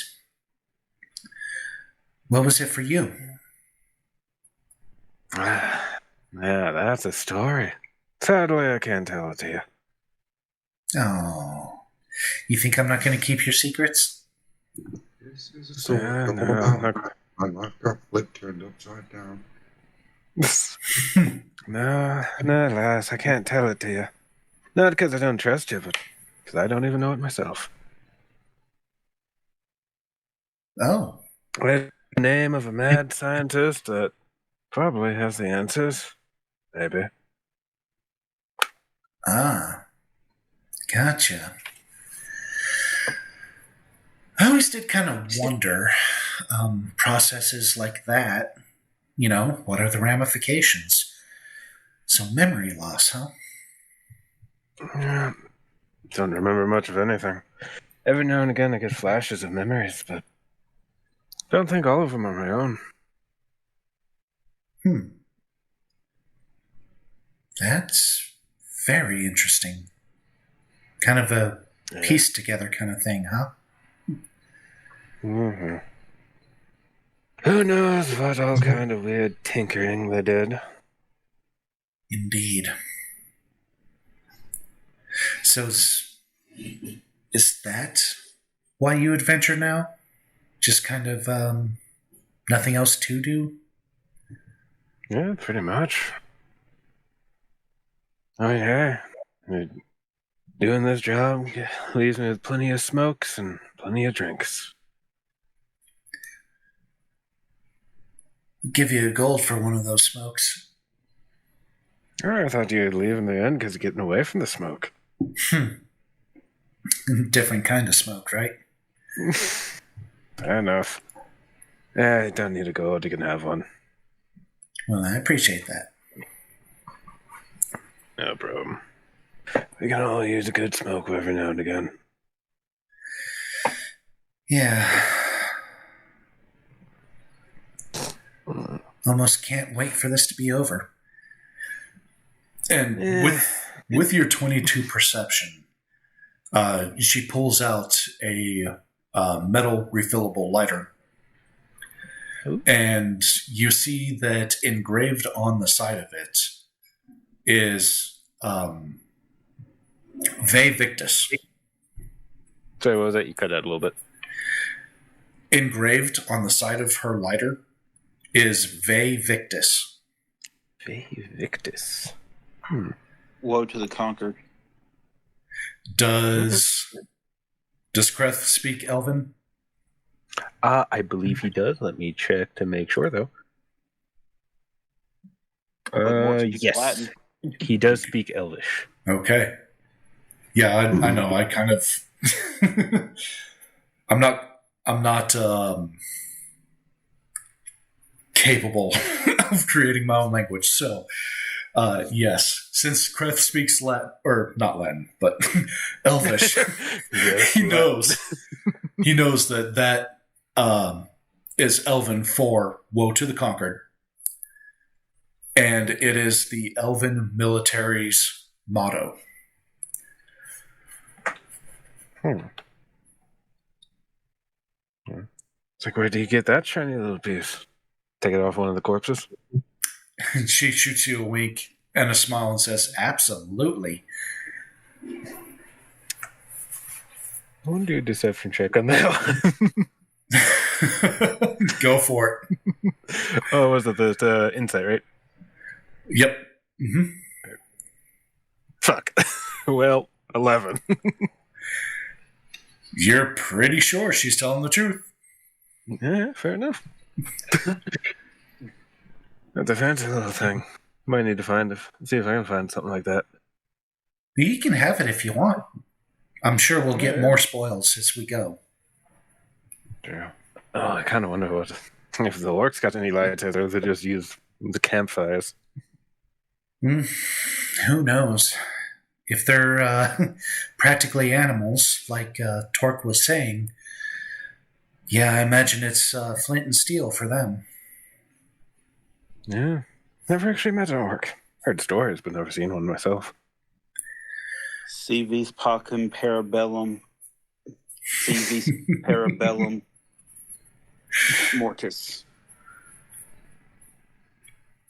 If you want peace, prepare for more. If you want peace, prepare for war. If you want war, prepare for death. If you want death, that can be arranged, lad. Pretty much. Yeah, If you so want death, see Rosie. Amber hands Kreth the lighter and finishes up the cigarette and puts it out in the snow and says, "All right, well, my feet are numb. Shall we go back in?" Why not? We're allowed to smoke in there, aren't we? I don't think they would notice if we did. No, then yep, I'll go inside then. All right, yeah. You two return to the tavern, and what do they return to? What's everybody else doing? They He's walk destroyed. in, see Alara smoking like 3 cigars at once. There's a pile of broken chairs on fire in the corner. You know that giant femur club I have? Uh-huh. I'm letting the wolf gnaw on it a little bit and like scratching behind his ears. Nice. And I'm telling it the story of how I got it. Scotty's drinking and he's basically telling a story that he's making up as he goes along to everybody who's there. So Vlad wants to approach Rosie and ask if he can try to communicate with the dire wolf. And this would be another ranger spell. Okay. Yeah, go ahead. Go ahead. I trust you. You let me help you train your kitty. Okay, so the spell is speak with animals, gain the ability to comprehend and verbally communicate with a beast for 10 minutes, and may be limited by intelligence and awareness, but at a minimum can give information about nearby locations, monsters, or whatever they have perceived within the last day. Might be able to persuade it to perform a small favor. But it doesn't have any information about like rolling, or so I don't know if this would be like an intelligence check or a wisdom check or. No. Well, if it's anything like animal friendship, I think the creature's got to have a certain intelligence of 4 or higher for it to be possible. That's exactly it. And the enhanced wolf does indeed have a high enough intelligence for it to work. So my boy smart. He's not a complete idiot. No, he's not. we haven't heard him speak yet. I said complete idiot. I didn't say not an idiot. Forcing the DM to come up with a voice on the fly. Yes, Oh, yeah. for a wolf.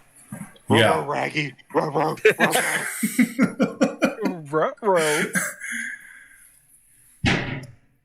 Okay, so Vlad's gonna approach and he's gonna kind of squat down to be at not quite eye level, slightly above, and he's gonna pull out the steel fang that he has around his neck from Aristotle, and he's gonna tell the wolf, "You remind me of my closest friend.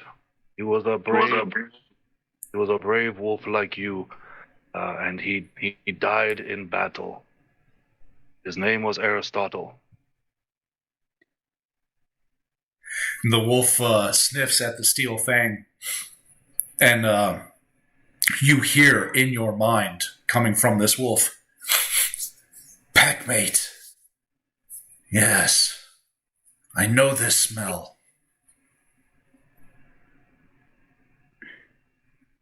I met him when he was a young puppy. He was the smallest of his pack, and they had left him. Weak, runt, too weak to survive. Best to let die. He grew to be very strong and very brave. Runts don't grow. Runts don't survive. He would not have survived on his own, but together we found a way.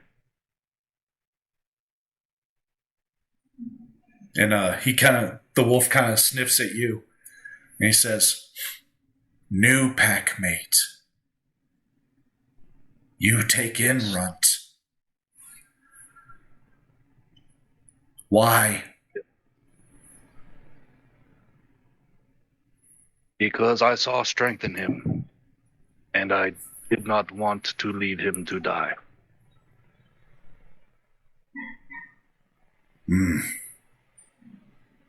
Weak.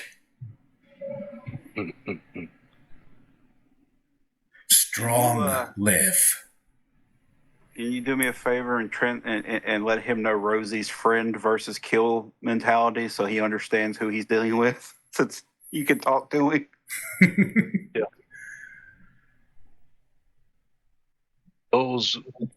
The pack you are with now is very strong, and we are not your enemy.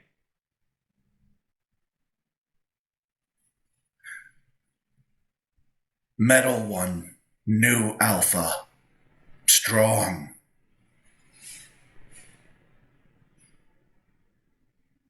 Yes, very strong. Can you tell me where you came from before you met us, and if you were sent to find us? Not sent. Hunt. Hungry. So hunting only for food because you are hungry and for no other reason. Yes. Hungry. No elk. Smelled man flesh. Man flesh weak. Good food. Do you still think man flesh is weak? He kind of sniffs at you. He says, "You not man. Metal alpha, not man." And he just kind of looks over at Kreth and then kind of looks at Scotty. And you see a little bit of drool come out of his mouth. He says, "Smell goat. Goat, good flesh." Does Scotty hear this? Nope. This is speak with animals, so only Vlad is hearing it. Scotty doesn't know. Scotty doesn't know.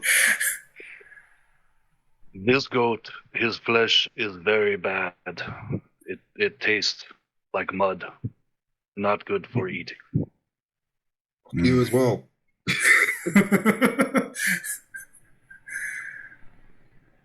And he looks back at Kreth. He says, "Also bad.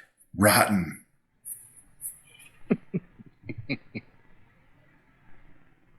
Then kind of looks at Torque. Torque is over in the corner, like drunkenly passed out already.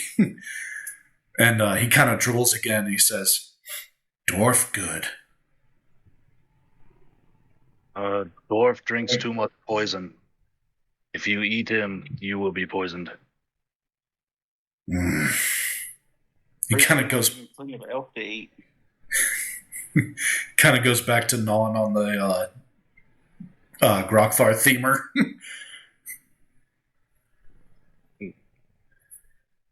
I have one last question for you. Have you seen any other creatures besides your new pack?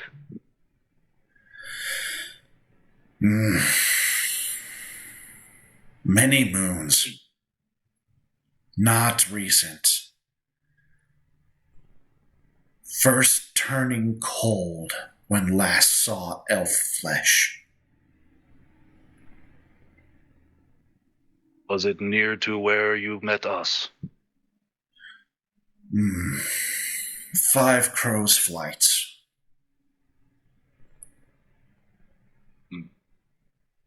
That be an African or European crow? Bangladesh. Thank Scandinavian you for crow. the information. We are glad that you are with us. Meat.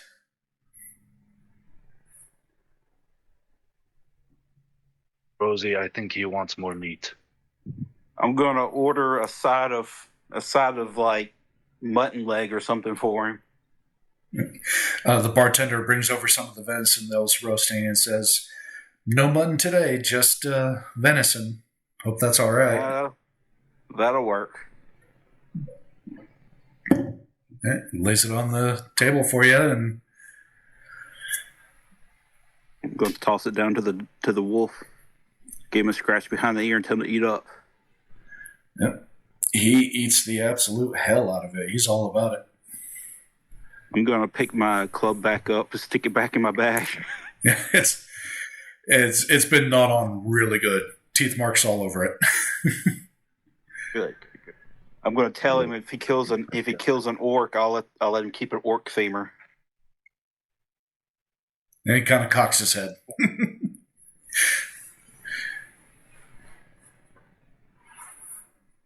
He doesn't understand everything in common just yet, but he's paying attention. Basically, I'm like, if we kill it, we keep it. You kind of think it might kind of understand that.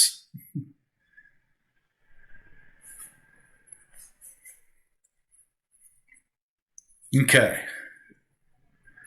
All right, so do you guys all head up to bed sooner or later, or is there anything else you guys want to do? I'm good. All right. Yeah, you guys head to bed.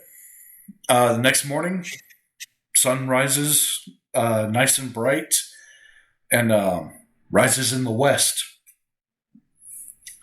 And you guys head out to meet with the mayor of the town, and she guides you to the harbor and takes you to her best skiff and lets you know, tells you we've already packed it for your journey. We don't know where you're going, what you're doing, but you've got, we packed a week's worth of goods.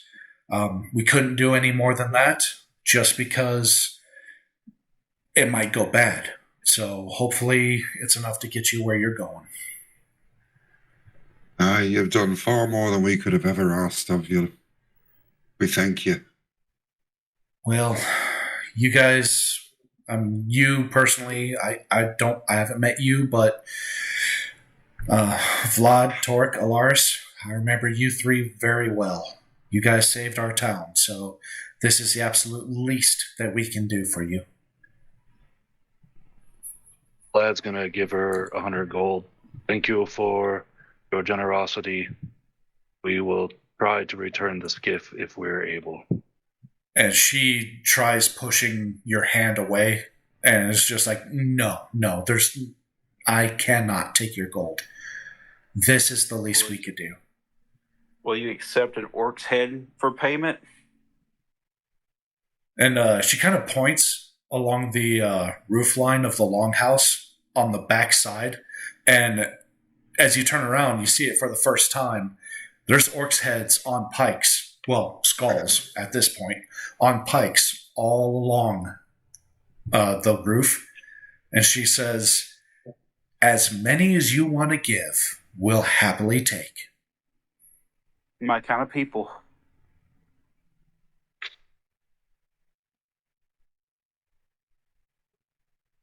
If this place doesn't get nuked, I'm going to move in here. Well, now that you mentioned that. So you guys climb aboard the ship and you set the sails and you begin sailing north. And it is a really, really good craft. All of the rigging is in really good shape. The sails look like they're brand new. There's no leaks. The hull is nice and tight.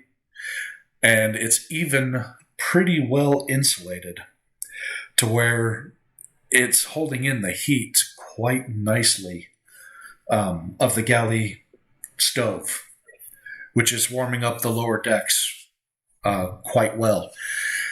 And Torque is just at the bottom, just pounding down the whiskeys that he found in the cargo hold.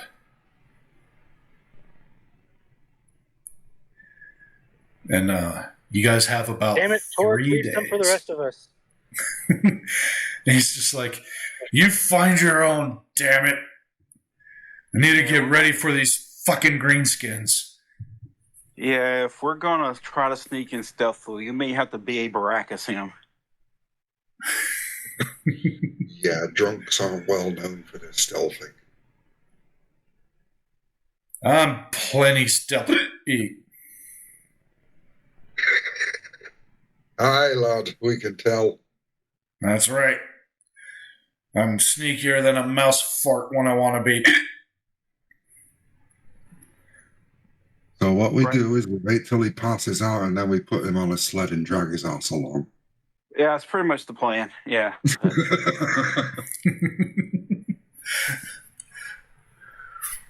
But I'm not the strong guy, so you're it. We just gotta hope he doesn't snore.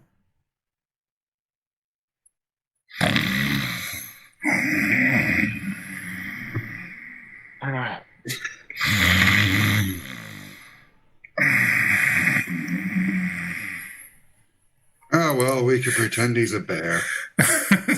Passed out on the table.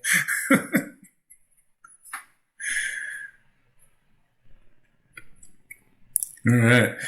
You guys want to do any training on your animals? It's a new day. Yeah. I'll let Vlad go first. Okay. You guys have 3 days worth, so if you want to give me 3 rolls each. All right. So would that be 6? That'd be okay. Yeah, I got you. Okay. 2 successes and 1 failure. So you have your 3 requisite successes for the trick you're teaching Mordio, and you've got 1 more for another trick. What are you teaching them next? Oh man.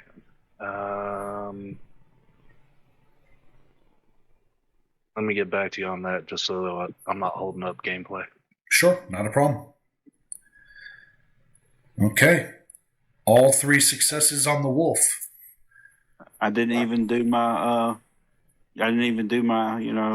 With advantage other 3. Do Yeah. I need to? No.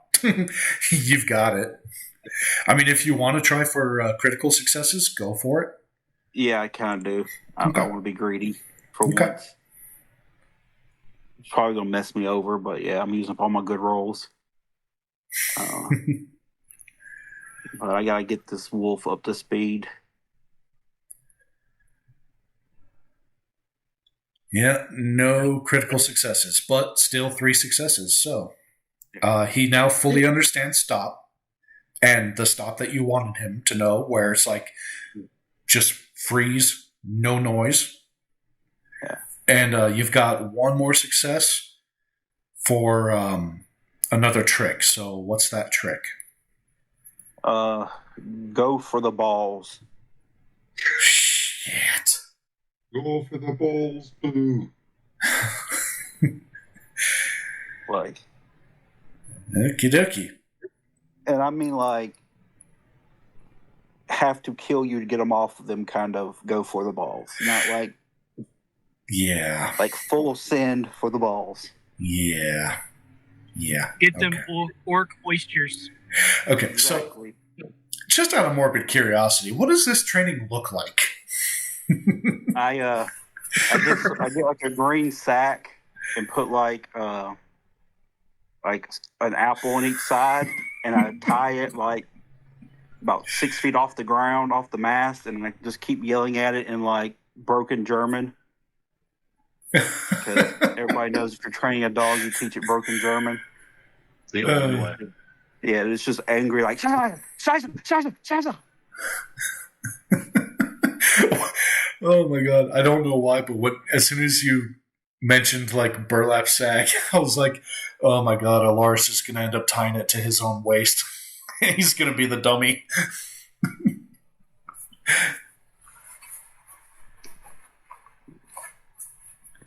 Time to pull out the deck chairs and watch. Yeah. So also, I'm going to do the thing where I connect into its mind, and I'm going to show it me sticking the shotgun in the Goliath's ear and like blowing its like half of its face off, kind of deal. And then like saying that's where I got that bone from. Nice.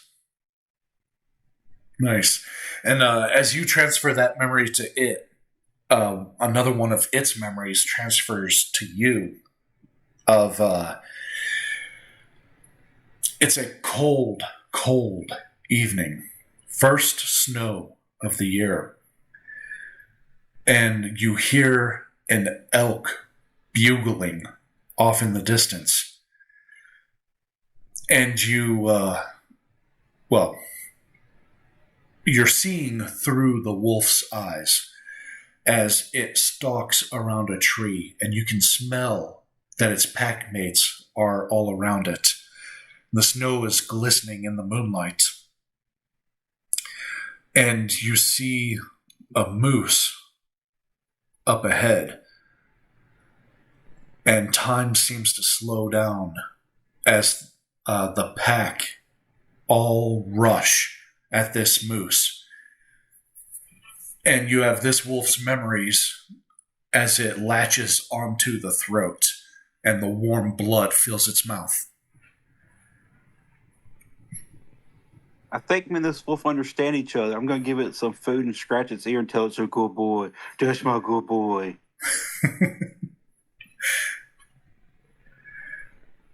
What's Crith doing on this voyage?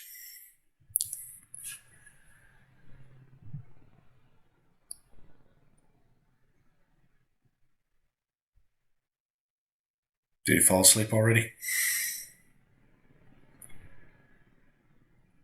Aging Crest. That's all right. Let's see. Alaris, what are you doing on this voyage? Does Torque still have Milo? Yes.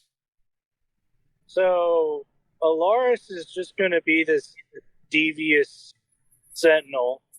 And when Torque's passed out, because he seems like he's really been becoming more of an alcoholic than as we've been friends, quote unquote, he's just going to like quote, Milo and try to gain Milo's trust.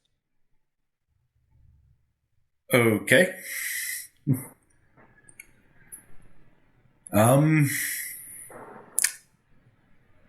I guess give me a persuasion roll. One for each day, so 3 of them. Okay. I like that. Oh, right, you're driving. Shit, I need to roll that for you. Let's see.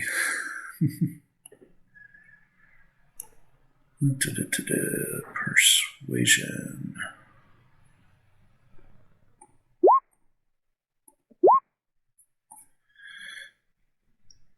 All right. 26, 32, and 30. All right. Yeah, so Milo's not exactly communicative. Like, it doesn't have a voice or anything like that. But the first time you approach it and you kind of buddy up to it, it just doesn't really seem to understand. And it just reaches into its little compartment and it tries to hand you a mini flathead screwdriver. Then on the second day, it kind of like taps its front legs, almost like some kind of little dance or gesture. You really don't know what the hell it's trying to say, but it's responding anyway. And then on the third day, it taps all of its legs, not just the front ones. And it really does look like a little bit of a dance. Then it reaches into its compartment and it pulls out a little mustard packet.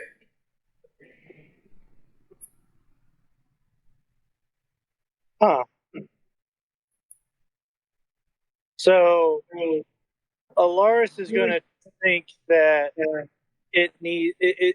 that Milo's kind of doing a self-diagnostics, and it needs like a little bit of maintenance with the mini screwdriver. So he's gonna try and, tighten the screw on one of his legs. Yeah. So you tighten the screw, and that leg can no longer move. Okay, I loosen the screw back up a little bit. It lifts its leg, and it just kind of moves it around, and it seems to be all right again. Interesting. Don't know what a mini screwdriver and a packet of mustard means, but we're making progress. It's Milo, man. You're just vodka away from a good time.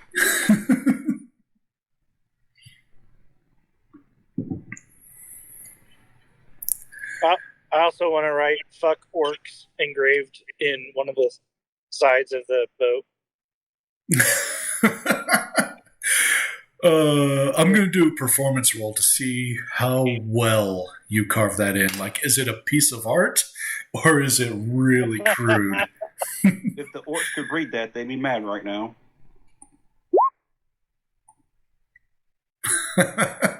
It's a 10, so it's basic picnic table scratches. So what you're saying? It's only straight lines. There's no like curvature or anything. It's like only straight lines. Yep. Block lettering. All right. Let's see. By the way, who's been captaining this ship? Who's been what? Who has been the captain of the ship? Like, who's been at the helm? Admiral hat. Definitely not me. I would think it'd be Creth because he's that, passive perception like crazy. In fact, Scotty's been battling being seasick because he's a land boy.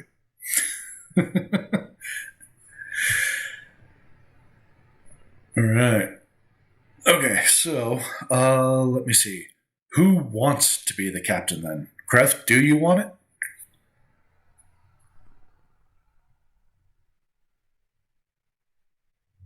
Being the captain means if the boat sinks, you're going with it. Well, Creth has fallen asleep. Alaris, you actually have experience captaining a ship. Yeah, I can be captain. Okay. All right. So what I need is 3 intelligence checks. So I will go ahead and roll those for you.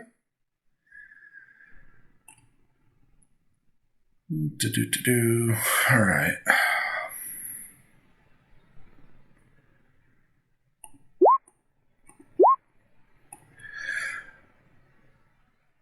All right, so a 17, a 19, and a 14.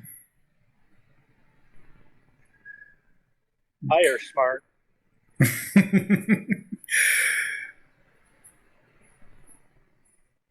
Good enough. All right. So,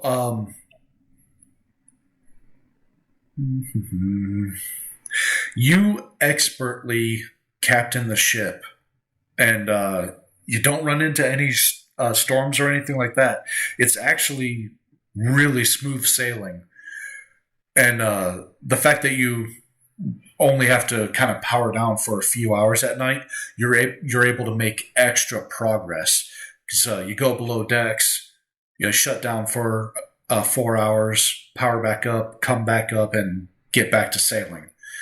And your built-in night vision allows you to see during the night as well. Not that there's much to see, but it helps. It all helps. And you guys will arrive on time as planned.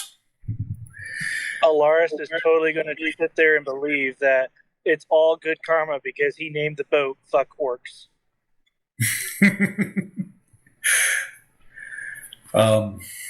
Let's see. Alaris's passive perception. That is... 20. Okay. So early morning, between the second and the third day.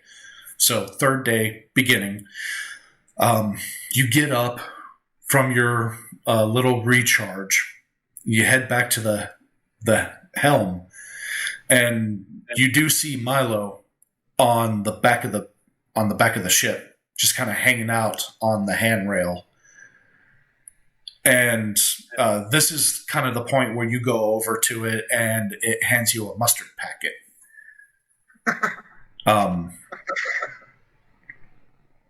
But it dawns on you and Kreth. Who else has a passive perception above 20? Nope. Nope, I didn't take any kind of proficiency or anything in it. Yeah. 17 for me. 17. Okay. Alaris and Kreth are the only ones that notice as the sun rises and everybody wakes up. Torque is nowhere to be seen. And we're going to take our break.